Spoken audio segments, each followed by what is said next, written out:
بسم اللہ الرحمن الرحیم۔ باورچی خانے یا غسل خانے کے سنک یا واش بیسن کو چمکدار بنانے کے لیے اسے مکمل طور پر ٹشو سے ڈھک دیں، پھر اس پر کچھ بوندیں پانی ڈال کر ایک چمچہ بلیچنگ پاؤڈر ڈال دیں اور آدھا گھنٹہ چھوڑ دیں۔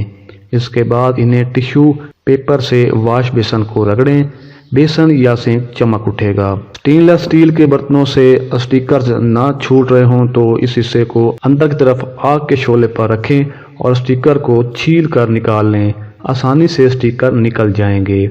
شہد، جام یا مارملیٹ وغیرہ کی شیشیاں اگر کھل نہیں رہی ہوں تو ان کے ڈھکن کو تھوڑا آگ پر گرم کریں، آسانی سے کھل جائیں گی۔ ناخن کو ٹوٹنے سے بچانے کے لیے ان پر لہسن کو چھیل کر روزانہ رگڑیں۔ کارن فلور دودھ میں ملا کر پیسٹ بنا لیں اور چہرے پر لگائیں۔ ہفتے میں 2 بار یہ کرنے سے رنگ گورا ہونے لگے گا، دھوپ سے جلسی ہوئی جلد بھی ٹھیک ہو جائے گی۔ اکثر لوگوں کو سفر کے دوران چکر اور متلی کی شکایت ہوتی ہے۔ اس سے بچنے کے لیے سفر شروع کرنے سے پہلے سونڈ کا سونف 2 یا 3 چٹکی لے کر پھونک لیں، چکر اور متلی نہیں ہوگی۔ بالوں میں اگر مہندی اور تیل ڈالا جائے اور 1 گھنٹے بعد شیمپو کیا جائے تو بال بہت چمکدار اور صحت مند نظر آئیں گے۔ گھر میں چھوٹی چھوٹی لال چونٹیاں ہو جائیں تو سب سے پہلے تو لیموں کا عرق کچھ مقدار میں فرش پر، دہلیز کے مقام پر اور کھڑکیوں پر چھڑک دیں۔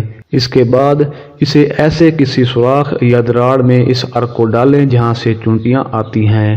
آخر میں لیموں کے چھلکے کے چھوٹے ٹکڑے لے کر بیرون دروازے کے گرد رکھ دیں، چونٹیاں دور ہو جائیں گی۔ لیموں لال بیگ اور پسوں وغیرہ کے لیے بھی کارآمد ثابت ہوتا ہے۔ سب سے پہلے 4 لیموں کا عرق چھلکوں سمیت 2 لیٹر پانی میں مکس کریں اور پھر فرش کو اس سے دھو لیں، اور پھر آپ خود لال بیگوں کو وہاں سے بھاگتے ہوئے دیکھیں گے، کیونکہ انہیں اس کی خوشبو سے نفرت ہوتی ہے۔